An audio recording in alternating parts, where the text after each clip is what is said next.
Welcome to WagerTalk Today, the gold standard of sports betting shows where we talk the talk and walk the walk. Loaded show. Gianni couldn't make it. He had a previous engagement.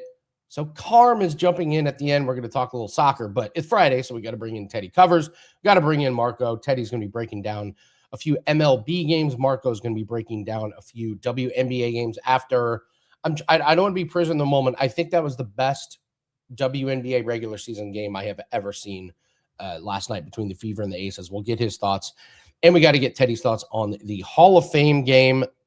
There is no play of the day. The play of the day has been cursed this week. We lost a few of them. I had a super confident one yesterday in UFC, and then the fight got canceled. So sometimes the universe just tells you something just isn't going to work. So we're not doing the play of the day. Instead, we're going to talk to Teddy Covers. Teddy, it's official. Football season's here. There's no more weekends without NFL, baby. Hall of Fame game is here. And you were saying you just really haven't seen a Hall of Fame game like that last night.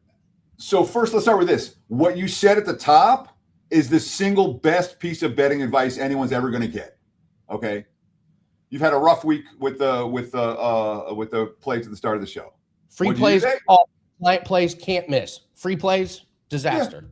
Yeah, but when you're struggling, what you don't do is keep throwing shit against the wall. See if it's say, hey, let's take a break. Today we're going to take off. We're going to clear our heads. We're going to come back. We'll be fine. And as a handicapper, there's no better. Like 28 years I've been doing this. Full time, every day. And there's no better piece of advice that I can think of is that when you're struggling, you don't bang your head against the wall. You just take a day off, clear your head, come back, and you'll be 1,000 times. You'll be refreshed, you'll be rested, you'll be ready, and you'll be good to go. So that it's worth highlighting what you just said at the top. When it comes to the Hall of Fame game last night, yes. Again, I've watched every Hall of Fame game every year since I've been in Las Vegas. I've never seen a Hall of Fame game like it was last night. Again, these are not offenses that are primed to put up points in bunches in August. Okay, we're talking about third-string linemen. We're talking about quarterbacks who are, not at the top of the pecking order. And yet, what we saw, and the game, I'd under, and I couldn't have been more wrong, Andy. And you talked about you liked over in the game, and you couldn't have been more right. The game started perfectly for an underbet. Dinking and dunking and no time for the quarterbacks to throw. And then all of a sudden, late first quarter, you get a touchdown drive, and then you get another, and then you get another, and then you get another, and it's all of a sudden there's this shootout. And the quarterback play was exceptional for a preseason game. The wide receiver play was unbelievable. Nobody dropped anything, dude. Nobody ran a wrong route. The guys were catching 50-yard bombs. It was like, and a lot of it had to do with the defense. Okay, and that's the part of the handicap. I missed that part of the handicap completely, and that is, neither team did anything but the most basic base level defense for the entire. The one time, I think it was Carolina ran a stunt. That was the one time they sacked back. I'm like, oh, I got something. But most of the vast majority of the game was as vanilla as defenses get. And when defense is that vanilla, even inexperienced quarterbacks are going to pick them apart. And you nailed the Haynes King with Haynes King's ability to run the football. And that's key in August when you find the QBs who can make plays when the plays break down in the pocket. That goes a long way. So kudos. Anyone had the over. That was a right side. I had a wrong side. The good news about it is I'm not going to have a worse bet than that all year. I won't. And that's last year. So last year I nailed a 5% big ticket on the Hall of Fame game. Nailed it. And my season was not as good as I hoped it would be. So this year I lose Hall of Fame game. Let's see if we can do something right. For what it's worth, I already got lines made for next week. I'm waiting for the markets to catch up. I'm ready for preseason. I'm ready to, and last night, again, you don't freak out about it. You have a wrong side. I got the handicap wrong. It'll happen. It won't be the only time it happens, but you don't want that to become a regular thing. No, I'm not normally an NFL preseason guy, but I just know last year Trey Lance was going to get a lot of snaps in the very first game, and myself and my team, we were like, Trey Lance, boy, he can run. Like, play breaks down. That guy can run. And he did. He rushed all game. And Over and over that's again. good. That's going to be a theme that I'm going to look at in preseason. Play breaks down. A passing quarterback's going to throw it into the ground. A running quarterback's going to run against a backup defense. So I think that's going to be I think that's just going to be a theme that I look at. Could be right. I could be wrong, but boy, it sure worked for me last year. So before we move on to baseball, do you think maybe there's something about maybe these offenses are just better in preseason? Maybe they're a little bit more prepared. Maybe these backups are really fighting for roster spots. Is there something to be said? Are we looking at overs the rest of the year, or is this just overreacting to one game? Yeah, let's not overreact too much. Okay, all right. Just asking. Certainly, just asking. for Arizona, we have a first-time head coach with an offensive background, and it showed last night. Yeah. Well, that won't be the case for every team all preseason. Well, yeah. Well, let's move to baseball here, because don't forget about baseball, guys. There's a lot of money to be made here. We got a couple games to break down. Looks like we're doing Orioles and Rangers and Rays versus Mariners. I love the Tampa Bay Rays, just because the Yankees, the Red Sox, they're awesome. Oh, by the way, the Rays are leading by margin. They're great. So let's start with the Orioles and the Rangers. We got Boz going for the Orioles and Eovaldi for the Rangers. What do you make of this game? So let's start by looking at the odds logic live odds screen. And right now, the Texas Rangers. And by the way, get a free 7-day trial. oddslogic.com/Teddy. And try it out. It really is. I use it every day. I'll just leave it at that. It's a fantastic product. But right now, looking at the odds logic live odds screen, I'm seeing Texas in the minus 145, minus 150 range. There's a fair bit of line variance on this ballgame. Total 7.5, juice to the under in this one. And for me, when we talk about baseball after the All-Star break, my number one key factor isn't the starting pitching matchup. It isn't the long-term stats. It's current form. The first half of the season, the pre-All-Star break stuff, largely irrelevant to any daily betting decisions for me, except for valuation questions. The stats are an explanation for why a team is priced where they are or why a pitcher is priced where he is. But you talk about what happened in the first half, I don't care anymore that much. Current form is what matters the most in post-All-Star break baseball. And current form here, let's see, the Rangers came out of the break and they went 6-5 their first 11, then they lost 6 in a row. They got swept in Houston. They got beat up by Tampa. And then they went from leading the AL West to now they're sitting in the third wild card spot. 5 teams that are in between a game and a half for that third wild card spot in the AL. So they had a bit of a skid. And then they won their last 2 versus hapless San Francisco. So current form, struggling versus good teams and still capable of beating weak teams. Nathan Eovaldi's been pretty good. Last home start, 7 innings of 3-hit, 1-run ball. The Rangers 4-0 in his last 4 home starts. He's allowed 3 earned runs or less every time. Baltimore won 3 in a row coming out of the All-Star break. And after that, they haven't won or lost more than 2 in a row. It's been, up and down, up and down. They're a 500 level team, not bottom feeders. They're not good. They're playing 500 level baseball. And it's been very, win a game, lose a game, win 2, lose 2, nothing streak-wise. I don't like what they did at the deadline when you're trading away talent and you're in a playoff race. Rutschman gets traded, Ward gets traded for prospects, and the quotes, from Dylan Beavers. We lost some really good players and teammates. I feel like we have to, unfortunately, go about business as usual and try to win every night. Same kind of deal as before. That's not a positive quote for me, for the Orioles. Shane Baz has been really good. 3 starts in the break. He's allowed 1 earned run on each of the 3. That being said, the Orioles lost all 3. The Phillies, the Braves, the Red Sox, 3 good teams, but they're not beating good teams. Bullpen-wise, not sure either of these 2 bullpens has a significant edge over the other. Home road-wise, there's nothing significant home road for either team. Rangers a couple games above 500 at home. Baltimore, same thing. And both teams a couple games below 500 on the road, but there's nothing significant.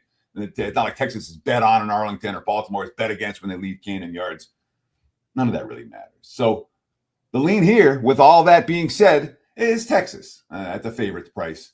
The Rangers' losing streak is over. Their arrows pointed upwards. Eovaldi's bet on. I look at the Rangers here. Rangers full game. Rangers first 5. Short chalk worth laying. And then I just love this Rays team. They keep quiet. They feel like a Teddy Covers team. Just don't tell anybody that the Rays are 4 games up in their division. They just keep doing what the Rays do. They reload, rebuild. They stay out of the headlines, and now they're 68-46, 4 games up on the Yankees and 5 up on the Red Sox. The Red Sox, they could come out of the AL. Well, they're third. Maybe they can come out of their own division. So we got them facing the Mariners, and the Mariners are in one of the strangest divisions ever. The Astros are leading the division 59-57, and everyone else is below 500. This is one of the weirdest divisions in baseball history. So you got the Rays, you got the Mariners. What are we doing with this game? Yeah, the AL West feels like the AL Central. Where the AL Central's been in recent seasons. And of course, we're going to start by looking at the Odds Logic live odds screen for Tampa and Seattle. And this game's priced pretty near pick'em. I'm seeing Seattle as high as -120 at a handful of books. Take back on the Rays, in the +100 range. Total 7 for this ball game. Juice to the under. Bettors not expecting runs in bunches. Things have gotten ugly in Seattle. All right. I mean, the Mariners are 5-10 their last 15. They just lost 11-0 to the Tigers. All right. That's a far cry away from 1 game away from the World Series like they were last year. This team can hit. They scored 4 runs in 3 games against Detroit. They've been held to 4 or less 12 of their last 15. You have Julio Rodriguez, who misplayed a fly ball against the Tigers, and then they announced he's doing a DJ set tonight. The fans are not amused by that. That said, they got shut out again twice in the last 3 games. They've been shut out 11 times this year. And in general, I don't mind teams that lost 11-0 in their last home game. They got another home game here. It's kind of a statement game the next time out. And for all the disappointments, Seattle's only a game and a half out of the wild card spot. Seattle and Tampa, by the way, both very much home road dichotomy clubs. The Rays are sub 500 on the highway. Right? Even after sweeping Colorado this week, they're still sub 500 on the highway. The Mariners, 7-7 above 500 at home. So they've been winning at home. Tampa's been losing on the road. And, of course, Logan Gilbert. The Mariners 10-2 his last 12 starts, 9-2 in his last 11 home starts dating back to April. So they're winning for him everywhere, and they're winning for him at home in particular. He's got 6 quality starts his last 9 overall. He's eating innings. He's dominated Tampa 2-0 with a 1.4 ERA, 6 career appearances against them. Logan Gilbert is bet on all the way. And the Mariners at home show some bet on, and the Mariners off the 11-0 loss show some bet on. And I still don't want the Mariners in this game. The Rays had yesterday off. They flew in from Colorado, not from across the country, so it's only a 1 time zone differential. And Tampa lost their first 4 out of the All-Star break. They're 12-4 since. They swept the Rockies. Junior Caminero saying, I hit 3 home runs in 3 games in Colorado. I like the Mile High air a lot. I want to stay 3 more days here. Not going to be easy. As easy for Tampa. You talk about going from Colorado, a place where balls carry, to Seattle, a place where balls don't carry. I think that's a big negative for Seattle offensively today, or Tampa offensively today. That being said, it's hard. I want to fade Logan Gilbert. I don't want to fade Drew Rasmussen either. Okay, it's 3 starts since the All-Star break. He's given up a grand total of 2 runs. His last 2 starts, 13 innings pitched, 19 strikeouts, 2 walks, 5 hits, no runs. He's been unbelievable, unhittable. Both bullpens, solid for him, neither fatigued. Sidewise, this game feels like a pick'em to me. It's priced like a pick'em. It feels like a pick'em. I'm not expecting either team to have a big advantage on the side. But total-wise, the play is the total in this game. Under. First 5 under, full game under. We believe in these pitchers. We don't believe in these lineups today, at least. So I'm expecting a pitcher's duel in Seattle, late night Friday action. I don't ever want to leave Colorado. I love that. They'll sign as a free agent there, Yeah. And I'm surprised nobody felt like a big batter's never done that. To say, all right, I'm going to go hit 50 home runs in Colorado this year and then sign somewhere else. It doesn't happen. I'll never forget when I was in Vegas, was laying out by the pool, and this couple was laying next to me, and I was kind of dozing in and out. Alcohol may or may not have been involved. But You're half passed out, is what you're saying. Pretty much, yeah, YOLO. But the couple next to me, I just heard, this is so nice. Like, we should move here. It's like, yeah, yeah, sure. Move to the hotel. Every day is like this. It's like being on vacation and saying, "Oh, we should move here." But that's a great quote about not wanting to leave Colorado when you're hitting home runs. Quick question. Yesterday, myself and Dan broke down the Denver Broncos over under 9.5 wins. I went over the Broncos' schedule last year and some of the games that they won, and I thought the number seemed insanely low. And then I just came to the conclusion that the books are telling us a story, and I need to listen. I went under on the Broncos, 9.5. I don't know if you've gotten to the Broncos on your research yet, but any thoughts on that? So I think I have 19 or 20 NFL team previews posted on the WagerTalk YouTube channel. Ooh. If you go to my Twitter feed, my feed on X at Teddy_covers, there's a link right at the top of the page. You can go to all of those videos. And I'll tell you this. Denver's loaded. Denver did nothing but do win now moves this past offseason. So we talk about teams that I'm interested in fading, teams I'm interested in betting against. The Broncos are not high on that list. Denver looks loaded. And Bo Nix doesn't have the metrics. He doesn't have the numbers that the betting markets respect. That's a big part of the reason why they're lined as low as they are, because the markets say, Bo Nix, he's not that good. And all Bo Nix has done at a professional level is make plays when it mattered most in a Caleb Williams type of way for Chicago. Caleb Williams ranked up here, and Bo Nix, people are ranking him much lower. He doesn't have Caleb Williams' arm strength, but Bo Nix has proven to be a winner at both the collegiate and the NFL level, and that means something to me. So you can hear, again, check out those previews on WagerTalk. And if you haven't subscribe right now to WagerTalk TV on YouTube. You get instant alerts when everything goes live. But Denver's certainly a team, in my opinion, that there's a lot more upside. There's everything they're doing is to win this year, and we pay attention to teams that are pushing their chips in the middle and saying, well, we need to win now. Yeah, I didn't make it a client play. I couldn't say I was confident enough to put my money on, but it was an interesting deep dive on their schedule last year and all the games. It was super weak. Their schedule was very weak. It was crazy. Like New England's was weaker. Yes, absolutely. So by a lot. I know.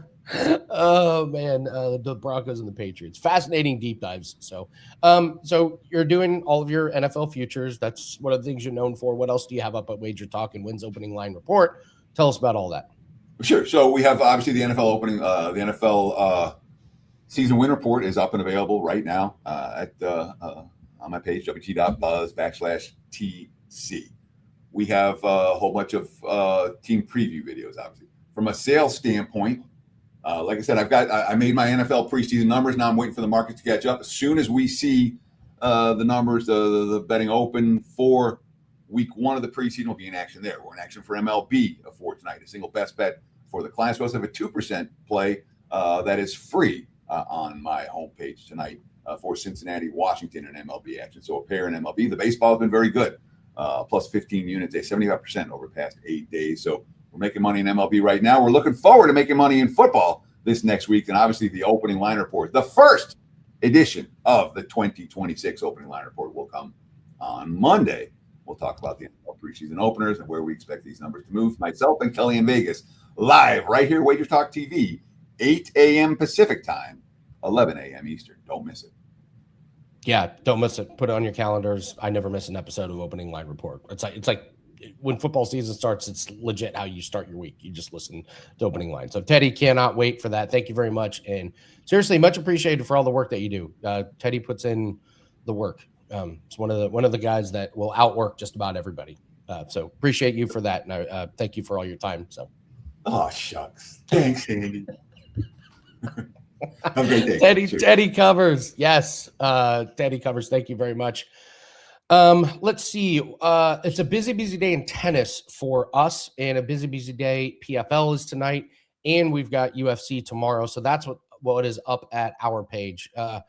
running really hot, guys. Number 1 on last 3 days, number 2 last 7 days, number 1 last 30 days. So we're seeing the board really, really well. We're running specials. I would suggest the 3 days, get 3 free.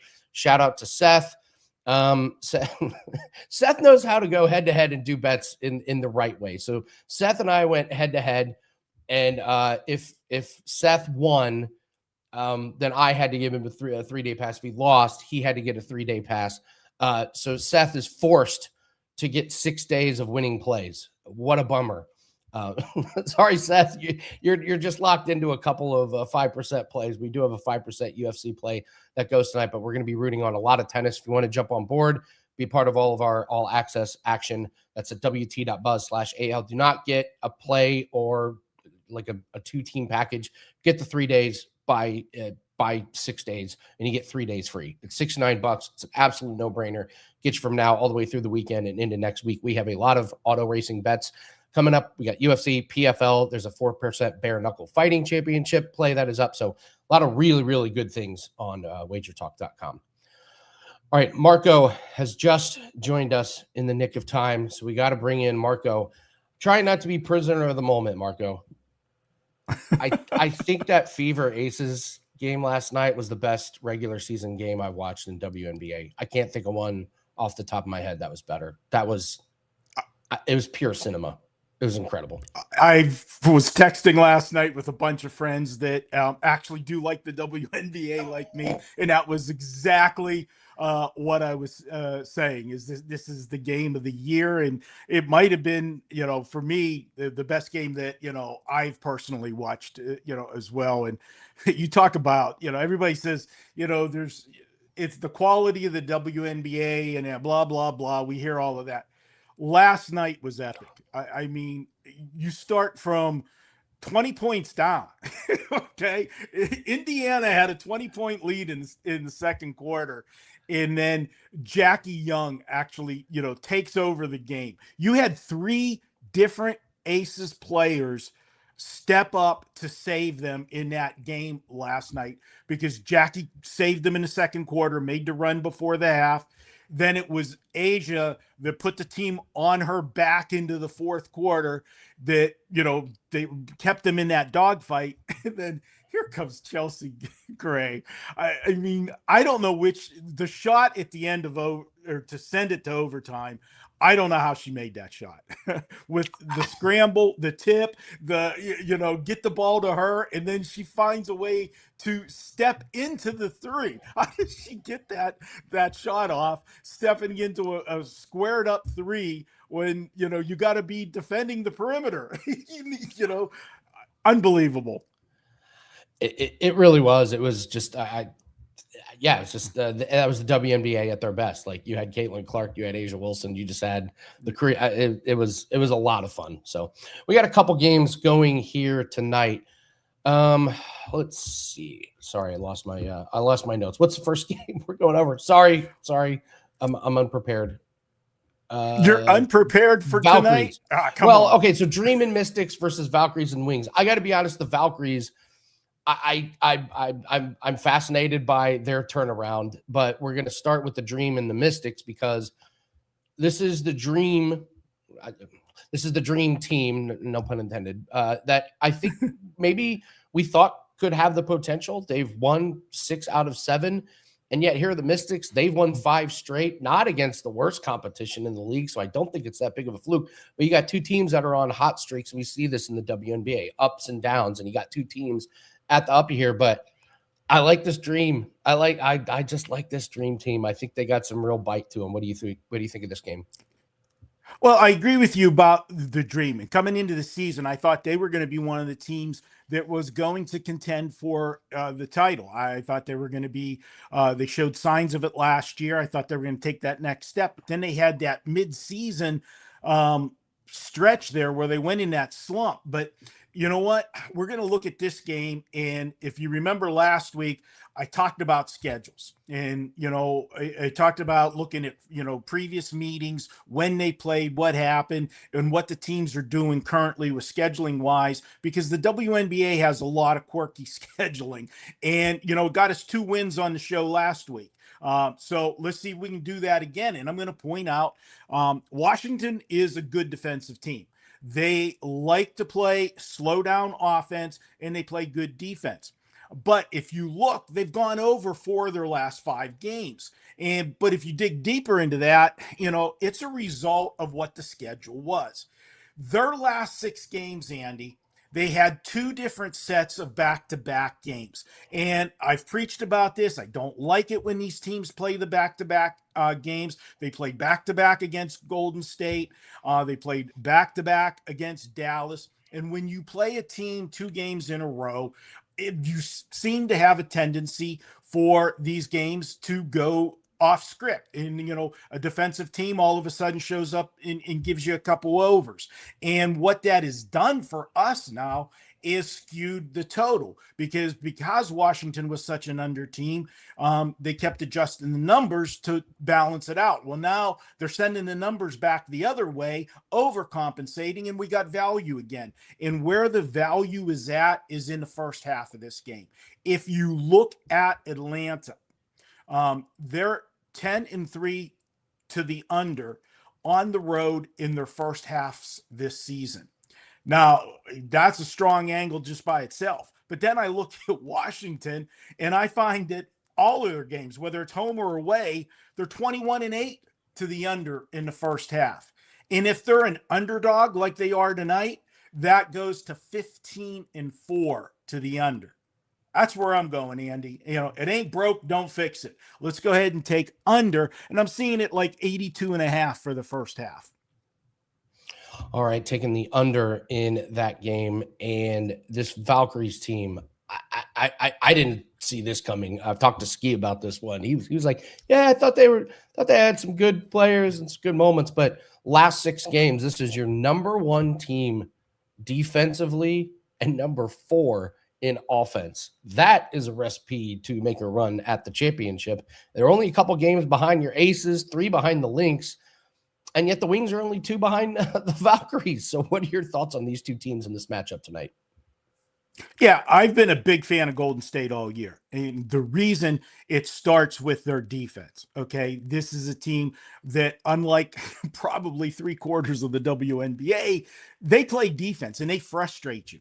Now, we've seen in recent games, they've shown up on the offensive end. They're getting the job done offensively. Part of that's been some of the teams that they have played. But I look at this Dallas team and heading into the All-Star break, they were playing good basketball. I've talked about them several times on the show. This is a young team that's just learning how to win. And when they've been installed as a favorite, a lot of times they are winning the games, but not covering the games. But let's just talk because we've got a number tonight where it's just pick the winner. Okay. We're looking at a number of -1, 1.5. And heading into the All-Star break, they had won 7 of 8 games. Their only loss during that 8-game stretch was a 1-point loss to the New York Liberty, but it's got to be noted that in that game, Paige Beckers did not play, and they still only lost by a point. So they were playing some of the best basketball heading into the All-Star break. Well, coming out of the All-Star break, what happened? The old WNBA schedule jumped up and bit them right in the butts.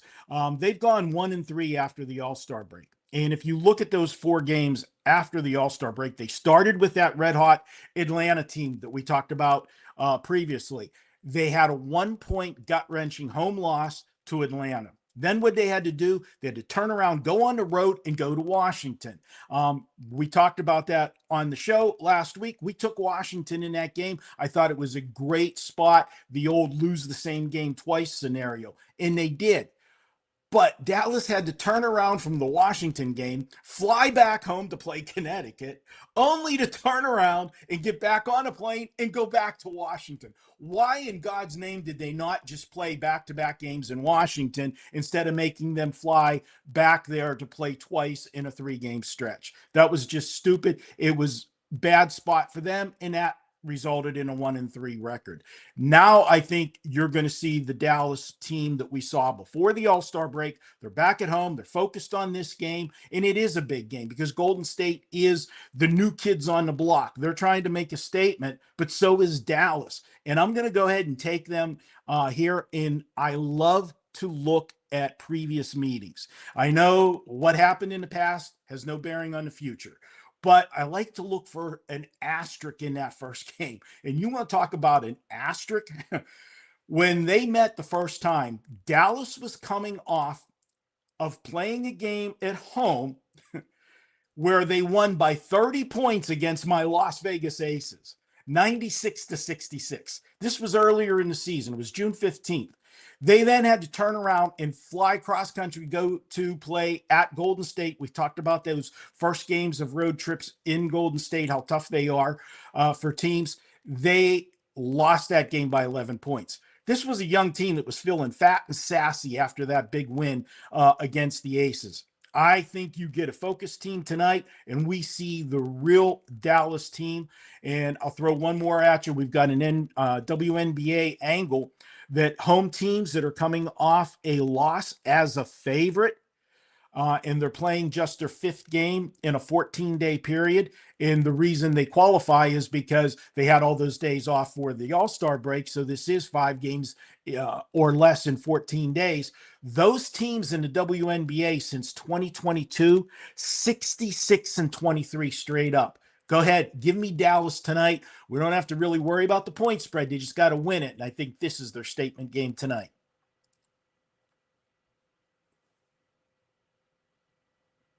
You're muted. NYC was asking over 161.5. It's amazing how low this total is. What last night? What was it? The total in the Fever and the Aces 194.5. Yeah. well, your Fever had scored 100 points in 5 or 6 straight games. So yeah, it was going to be. And this is the polar opposite of that. But guys, they've been bringing the totals down on these Golden State games just because this team does, play defense. But right now, I can't get involved in the total. That's the way 2 weeks ago would have been an automatic call for me to look at, the under, especially the first halves.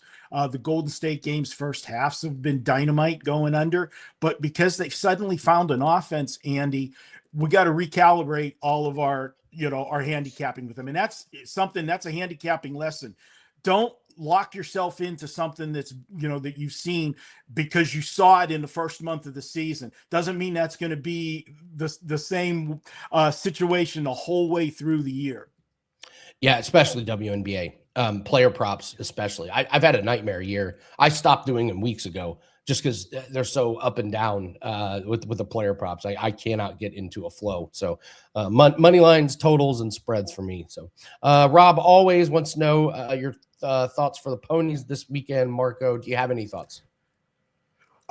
It's going to be a big Saturday card at Saratoga. I'm going to have several races on my card, which I've been doing the last couple Saturdays. Big race that I am looking forward to tomorrow is the Whitney Stakes at Saratoga. We've got what a lot of people feel is the best horse in the sport right now in magnitude. We've got the Kentucky Derby winner from last year, Sovereignty. And then we've got Baeza, who, if you bet on him as I have the last 2 races, and he's blown the start and spotted the field like 10 lengths, only to come flying at the end and just miss out. He's in that race too. So it's going to be a fun Whitney, and I will have coverage. It will be included at no extra charge in my all access passes. And the best way to do that is grab that 3-day all access. Okay. Buy a 3-day package for $69. That in itself is great because it gets you Friday, Saturday, Sunday, but you're going to get 3 bonus days on top of that. And we have been rolling 14-6 on my last 20 baseball plays, 4-1 on my last 5 WNBA plays. And then you're going to get the horses too. No brainer. Head on over, check it out. Another no brainer is check out Marco's Deli. I'll be recording that after we get done with this show. That'll be up early evening tonight. If you tuned in to Wager Talk Today last Friday, you got the 2-0 from me on the show. Then I come back on the Deli and gave you 2 more WNBA winners last week on the Deli. So we're reading things very, very well right now, Andy. So let's keep it rolling. Absolutely. Yeah. Somebody, SF9er asked, is there any sandwiches today? Do you have any sandwiches? I don't have a sandwich for you, but there was a sandwich spot last night that I gave out at Wager Talk in our free pick section. You want to talk about a sandwich? That was a giant freaking hoagie. I didn't expect them to win outright, but it was a foot long. They got the money easily. I gave out the LA Sparks plus 16.5. You're not going to get a bigger sandwich than you had involving Minnesota. Minnesota was coming off their showdown with the Indiana Fever last Saturday, and they got the Aces on deck tomorrow. Can you get a bigger sandwich than Indiana on one side and Vegas on the other side, and the lowly Sparks in the middle getting 16.5 points?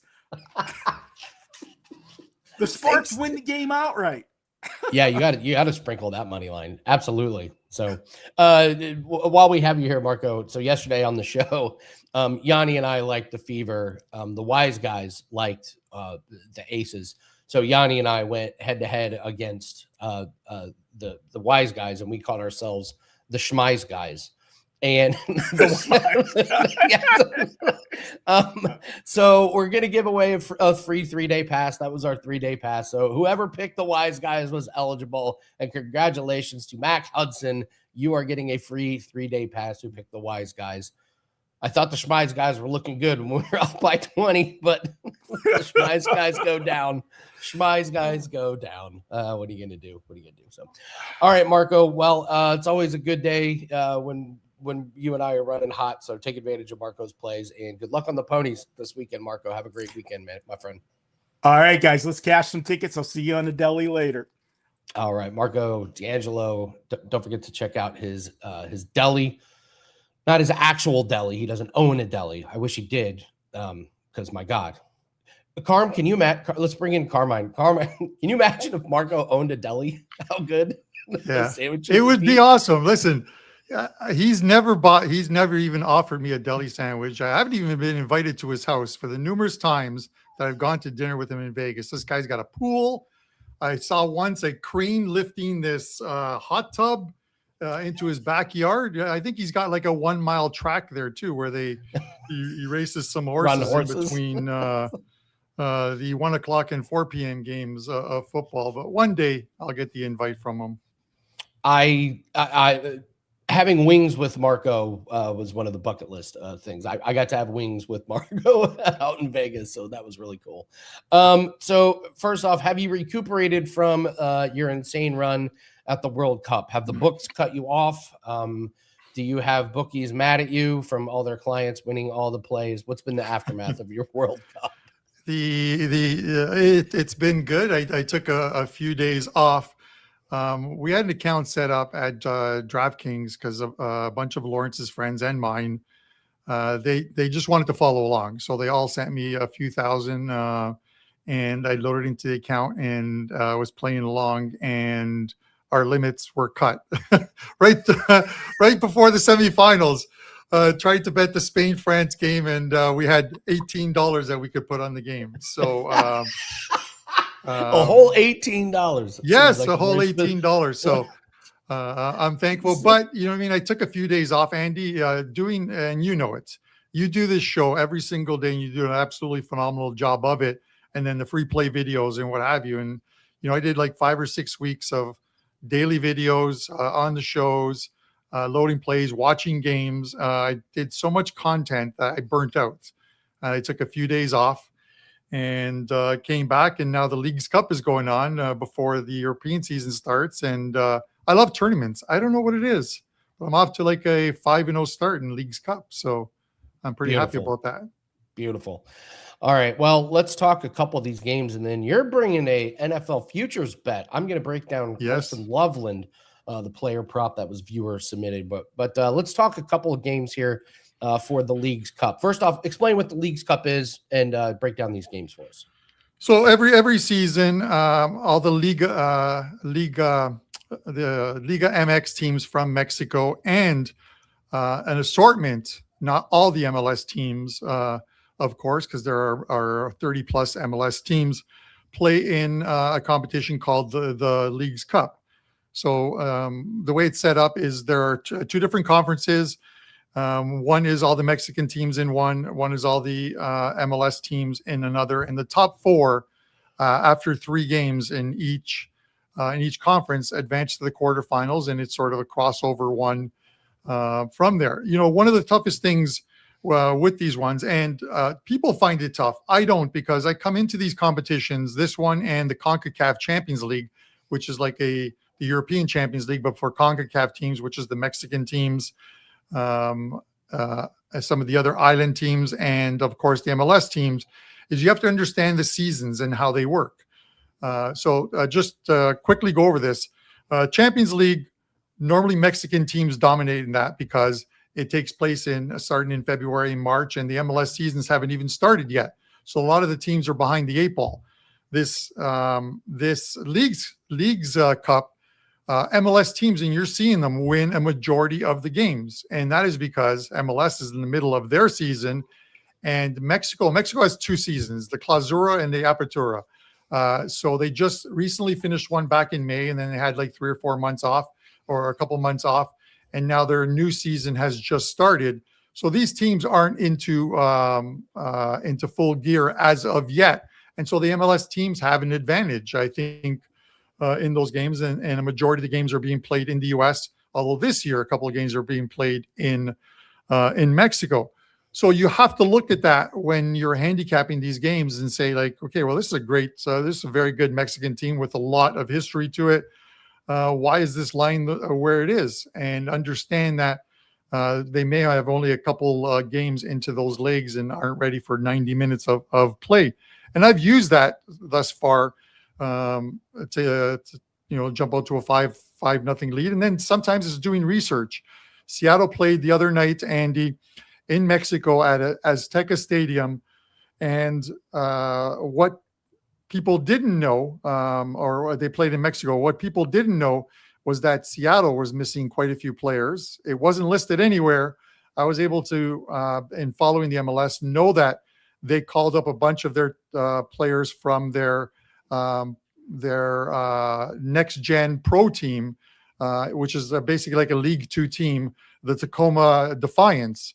And 3 of them started, and then the bench was like another 8 players. So I knew that eventually they were going to get rolled in that game, and they did. They lost 3-0. They could have lost like 5 or 6-0. So it's identifying those spots and then getting them to your clients and explaining why in the write-up, so they know, and then can see the very next day that is exactly what happened. Sure. Yeah, it makes all the sense in the world. So it's amazing, man. You know, just some of the little things that the books are, and these are the things that the books probably aren't on top of. The books are going to be the first ones to know about a backup quarterback in the NFL, starting, yes. But they're going to know that before any of us. But yeah, the Seattle bench players being replaced with, they're not going to know it. So, all right, you got a couple games for us. Walk us through these 2 games. Yeah, so the first one is Cincinnati and Pumas, and this is one of those ones where it seems like a square bet, but I just expect goals to be scored in this one, and it's mainly because of the style in which Cincinnati plays. Since the post World Cup, I've just enjoyed watching this team play. Their only loss was in their derby game against Columbus. The Columbus Crew, and that game finished 2-1. But in 6 games post World Cup, they're all overs in their games. There's a 4 goal per game average so far, and they're on a 9-1 overrun at home. They get a Pumas team who didn't play well in their last game, but a team that can score goals.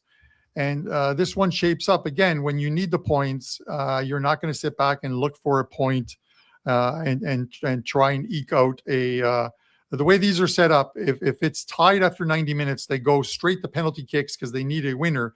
But instead of getting 3 points for the win, you only get 2 if you win in penalty kicks. So the onus falls on teams to try and win in regulation because there's only 4 spots available into the quarterfinals on the Mexican and on the North American side as far as that goes. I love this player for Cincinnati, Evander. The guy is just scoring goals at will right now. He's got 11 and 17 games for Cincy, and he's scored in 8 of 11 games, including in the last game. He's like plus 135 to score as well, too. The total in this game is 3.25. Now, you might ask, what is a quarter goal? Essentially, that means that if you're betting $100 and you're betting the over 3.25, 50 of it is on over 3 and 50 of it is on over 3.5. So hence the Asian line of 3.25 goals. You could buy it down to 3, but then you'd be paying an enormous amount of juice. I think somewhere in the range of about 160 or 170-ish. I'd rather go with the 3.25. I think they get the 4 goals here. 3-1 wouldn't surprise me. A 3-2 game wouldn't surprise me here. A Canadian giving us an Asian line in an American and Mexican soccer tournament. Yes. It just does not get any better than this here on WagerTalk today. All right. you got another game you want to talk to us about. Yes. So it is like having a horse from Japan that has a Mexican rider and is trained by an American. There's going to be some kind of communication error along the way with those 3. So you just want to bet American horses with American jockeys. So with that said, Vancouver and Juarez in this one. Vancouver's first place in the MLS in the Western Conference, tied with LAFC. And this is another one in which you do a deeper dive. Vancouver lost their opening game at home 1-0, but it was a game in which I stayed off that game, and mainly because of the fact that Vancouver just came off a game 3 days earlier in which they played LAFC, and that was a 1-1 draw, and even a played game for them. And I just figured that they were going to rest their players. Obviously, Thomas Muller, who they from Germany, who plays for them now. Brian White, their striker, a U.S. Men's national team player. And I just knew these guys aren't going to be in the starting 11 the day before. So I figured they would rest them for that game, probably bring them on late in the second half, and then play them in this game. And that's exactly what they're doing. They rested those players, brought them on in the 70th minute of that game. It was too little, too late for them. But you're going to get the best starting 11 for Vancouver. This is a very good team playing at home. And they get a Juarez team who I'm not high on. I don't think this team is that great, and they aren't that good on the road. You look at Vancouver at home. They've played 10 games at home. 8 of those 10 games they won by 2+. Sorry, they've won 10 games at home. 8 of those 10 games by 2+ goals, and an overall average in their 10 wins by 2.3 goals. They're favored by 1.5 goals here, and I believe that they get at least a 2, if not a 3-goal victory. I'm looking at something in the way of a 3-1 or maybe even a 4-1 victory for the Vancouver Whitecaps tonight. All right, we're going to break down an NFL future, but we have a graphic. Ross Benjamin has gotten into AI, and this week Gianni Detroit has gotten into AI. So he has been on a rampage saying, let's make some graphics and do some specials. So Carm, let's put up your graphic, beautiful graphic, crisp and clean. It looks great. Tell us about these specials.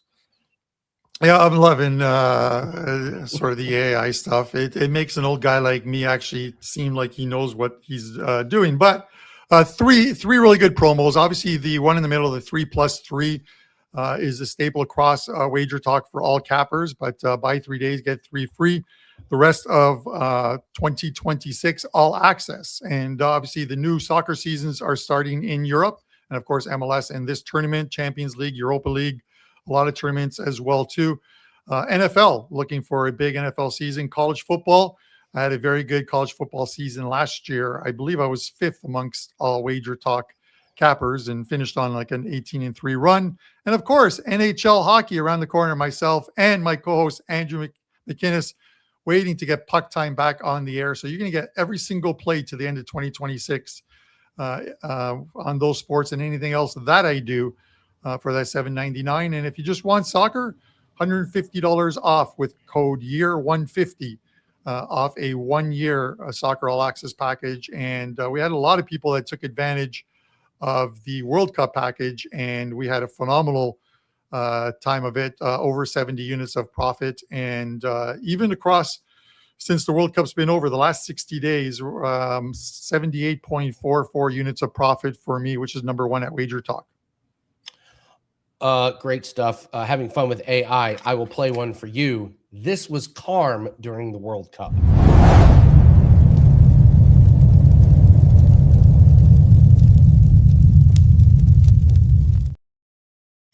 I love that. The absolute wagon. Yeah. It's a really good one. Really good one. All right. I almost thought it was a slot machine. I was waiting to hear Buffalo. We play that whenever someone's on a hot streak, but we tend to curse them. So I want to wait till after the hot streak. So, all right, let's talk Cincinnati Bengals. You got a future on them. What do you like? Yeah, I'm taking. Listen, I really like this one, and the price has obviously a lot to do with it. Cincinnati Bengals to win the AFC North. I'm not picking them to win the AFC title. I'm not picking them to win the Super Bowl. I think the better bet here is just taking Cincinnati to win the AFC North. I get it. Baltimore is a lukewarm favorite at -105, but you look at it. This is the first year in the Joe Burrow era at Cincinnati where they have the same front five offensive line returning for him. That's never happened in all the years for him. You have Orlando Brown, who's playing the blind side. You have Fairchild at the guard, Karras as the center, Reisner left guard, and then you have Mims on the right edge. They're going to protect him, and he's got the tools. If you can protect him, because he only played 8 games last year after suffering yet another injury. Protect him, and he's going to have a good season. He's got the wide receiving corps on that team. I think the running game is good enough as well, too. It's a very good offense, and they had to be good last year, Andy, because they allowed something like 29.6 points per game. Everyone is always going to say, well, what good is the offense if your defense can't stop anybody? But they've revamped the defense as well this year in the offseason. They brought in some changes. And, of course, everyone's going to sort of look at the whole, well, they did lose Trey Hendrickson as well, too. But I think it's one of those ones where even in losing him, it's a youth movement there as well, too, as far as like their edge rushers and stuff. I like they're pretty deep at safety as well, too. I'm expecting a much better season from them defensively. I think any improvement is an improvement with Cincinnati. And then if you look at it, obviously the things that really stand out is, number one, strength of schedule. They play teams. They have the third easiest strength of schedule, playing teams that had a .450 win percentage last season.